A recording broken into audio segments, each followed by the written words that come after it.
going to be going over the latest week. I believe we're on week 11, week 12. I honestly don't even remember most days. We're going to start with October 29th, day 46, and working through just going down the first full 5 days we've had. I feel like we don't get a lot of full days, or full weeks, that is, but maybe we do. I don't know. I know we've gotten a few the last few weeks, but I know September and October are kind of crazy. Just getting into it, though, we do have 10 minutes of vocab practice every single day for students because they have a vocab test coming up next Friday. So, this is basically the way I do vocab is I put a lot of their vocab from different chapters into units, and then I differentiate it based off skill level. So each one of my groups has different vocab based off their ability that they came in with at the beginning of the year. And it works really well. I feel like most students get to feel a challenge, but they're not so challenged that they're incapable of doing it. So we do that, and yeah, it's pretty good. We just study it every other day, and then honestly, the first 2-3 weeks of the quarter, we focus on it, and then most pass their first time, so we don't have to worry about it again. I like doing vocab that way because honestly, I don't really want to focus on it every single week because I feel like we have better things we could be doing. So we focus it on the beginning, get it done, move on. And then at the end of the semester, we will do a vocab recovery or a vocab test where the students can get increased scores if they do better on it. So that's that. Let's see, going into the second part, taking notes on a secondary source. I actually just made a video talking about that and using good ones. I did also print off some extra ones too. I will go ahead and click into those though to show you what they look like. Let's see. So yeah. Students are starting to do their secondary source now for evaluating secondary sources. They are working on finding sources for the big projects and actually evaluating them. It is pretty exciting because students get to finally get into their topic and start exploring it. Whereas before we've been really mostly focusing on context, the time period, and things like that. So now we're really jumping more into the actual history that they want to focus on. These are the two documents they have to focus on, though. They have to fill these two out. And I just made a video going over what that looks like, why they should fill them out. Go ahead and scroll down. Students have 3 boxes they have to fill in, like citation information, is the source good, why is it good, tell me about the source's author, things like that. And then in the very bottom here, they have information on direct quotes, partial quotations, paraphrases, like what looks good, what looks bad, those kind of things. And again, I made a source. Actually, I think I have some right here. Yeah, and this is what a completed one looks like. So if I start to scroll down, you can kind of see what a completed one looks like. Some of them get pretty detailed. They don't need to be this detailed. The student went above and beyond, which is awesome. But as you can kind of see, they also made quotations and partial quotes and paraphrases. They even copied some pictures down. The student's doing a medical piece, so they have a picture of amputated limbs, which is kind of grim, but that's what they're interested in. So we have this entire page worth of really solid notes, 3 pages worth of pretty awesome. So really excited for them to be able to do this. They did an excellent job. Moving on, we have others here too. We get back to our research.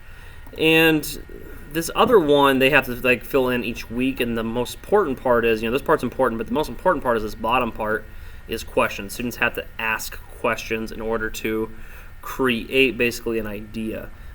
Students are an idea on how to get to their next stage in their main topic. So students will actually have to ask questions, and hopefully that'll become their main research question eventually. So that's kind of our goal right now. Students are filling these in. They do it as a group if they have one. So some students are in a group of 5, and so some of these boxes already have 10 questions in them because they are expected to write 2 questions per secondary source. So by the end of 4 weeks, some students will have 40 sources in this thing. So it's going to be pretty impressive after it's all said and done. I'm really excited to see what it all comes down to in the end. But yeah, right now we're kind of chucking away. This current week that we're on, this next week, we'll have to do our second one. So students will be expected to do one of these a week before Thanksgiving break, and then we'll move into primary sources after Thanksgiving. Really focusing on what a primary source is, how do we analyze them. We've already been doing that, but we're going to get into more of how to find them ourselves and what a good analysis looks like. So we're going to jump into that later. All right, so that's Monday. Monday was a big day. Tuesday, we did group meet. I was going to do group meetings on Tuesday. I really didn't do them. I really didn't make a comment that these did not work out because I found out that students, honestly, were able to do a lot of the work online and communicate with each other through email. I think if you work at a school district where you don't have one-to-one, you would definitely want to get those kids together. But since I have email capabilities with all my students, they kind of did a good job of just talking to each other that way. And I encouraged, obviously, but overall worked out pretty well. So I taught students how to create Google searches. We've been through this before, and that was pretty simple to do. I just went into greater detail about it. Google searches are pretty nice if I kind of click in and show you. Let's see here. Yeah, so this all talks about like how to create Google searches. We actually didn't use this document like I have in years past because honestly, one day of Google searching was kind of enough. We found some really good stuff, and we're looking for books right now too. So I feel like, this could have been done. Maybe we could do it on paper for sure if I needed an extra day to do something. But for the most part, it worked out pretty well without it. We also did Rollins Library. I made a video talking about how to find Rollins Library. I think it should still be on YouTube. We'll see. Rollins, for those who aren't here, Rollins Libraries are local. Yeah, there's me again. Multiple me's. But yeah, Rollins Libraries are a local library, and they have a lot of different books that we can use for our projects. So I told kids about finding a book. That is one of the requirements to the projects. They have to find a book for their project and use it for their project. So they are reaching out to Rollins. I told students they want to buy books. They're more than welcome to. If they're capable of doing that, let me know, because me or the school librarian might be able to. But other than that, worked out pretty well. We also did taking notes on our secondary source, so I gave them time in class. I think it's really important. If you're going to do a big project, that a lot of the work should be done in class. That way you can give them examples. You can show them what things look like. It's really important that they know what the difference between a good source and a bad source is. There also was a Google Classroom question. I actually ended up deleting it, so I should just delete it right here because, we were doing so much stuff. Like sometimes I end up biting off more than they can chew, and I don't realize that sometimes. So I deleted the Google Classroom question just because I wanted to give them more time to get stuff done. Moving on to Wednesday. Again, we didn't do group meetings. They did more practicing. I had another primary source, though. So we're still doing primary sources. We're still using that as the main way to teach history.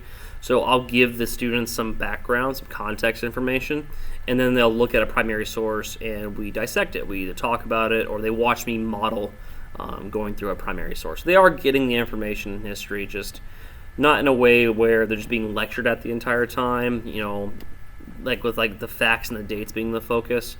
Instead, they're being lectured every now and again, but the focus is on how to analyze a good primary source. There's more time to take notes. I try to give them time every little bit day. Some days they got it, some days they didn't. Kind of just depended. Thursday, we had evaluating secondary source examples. So I gave them an example. This one's just a video of me going through it, showing the students how to do it. I wish I would have showed them earlier. I know next year I definitely will start off that way. But I hadn't had the video made. I also didn't have any examples from last year because I changed so much from last year as far as like how to do the sourcing. Like this was the step last year where a lot of kids got bogged down, and I felt bad because I felt like it was my fault because I wasn't clear enough. And so this year I made it a lot more simple to understand. I made the questions a lot more straightforward. And so, I don't know, I just didn't have the video made. But this year I definitely would show them earlier if I do this again. We also practiced a skill. We talked about creating questions from examining a source, which is the skill that we did right here. And so we're talking about loyalists too, for anyone who's interested. We're on the American Revolution right now, so we're talking about like reasons why people chose a side. And then finally, under Friday was kind of the day of reckoning. Everything was due. We had vocab that we practiced. We searched for books from Rollins. We introduced our discussion. What does it mean to be an American? And I actually increased that to what does it mean to be an American, but I also said I have to look over here, it was on my board, who deserves the freedoms. Let's see, I can't type. Who deserves the freedoms and rights that Americans enjoy? And so this is something I've been challenging myself to do every single year, and I finally feel like I'm getting a pretty good hold on it, where I have a very large guiding question throughout, 2 to 3 to 4 weeks that we're studying the American Revolution, but this is the question we're always going to go back to. And I try to make the question relevant. I try to make the question something that the kids can grasp onto and really understand. And so right now we're focusing on that. It's worked out really well today. Today I'm a week ahead, so today we actually started jumping into that discussion. I showed them primary sources about George Washington, and I used him to kind of shoot ourselves into this idea of like myth and mythological figures in American history. And we've already talked about that, but it's just another piece of information for the kids to try to grasp onto. So it's a complicated subject, and my explanation was kind of complicated or not very clear maybe, but it becomes more clear I think to the students as we go.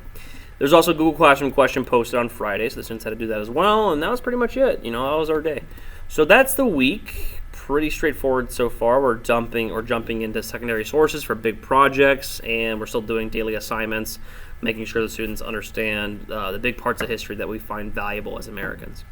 So that's it. Thanks for coming by. If you have any questions, feel free to ask me. I know if I get emails every now and again about people saying like, well, how do you do this? Or do you have a guide that I can use? And, I've always done my best to answer those emails within 24 hours. Especially if you're trying History Day out, I definitely want to help you. It's not too late to join either. Even though it's November, some people might be like, oh, well, it's way too late, obviously, to join and be ready for competition. The first mandatory competition isn't until middle of March. So that gives you 4 solid months, really. That's still a lot of time, especially for students who are high flyers. That would be enough time for them to get started. So I digress. Have a great day. Enjoy yourselves, and come back again. Thanks. Bye.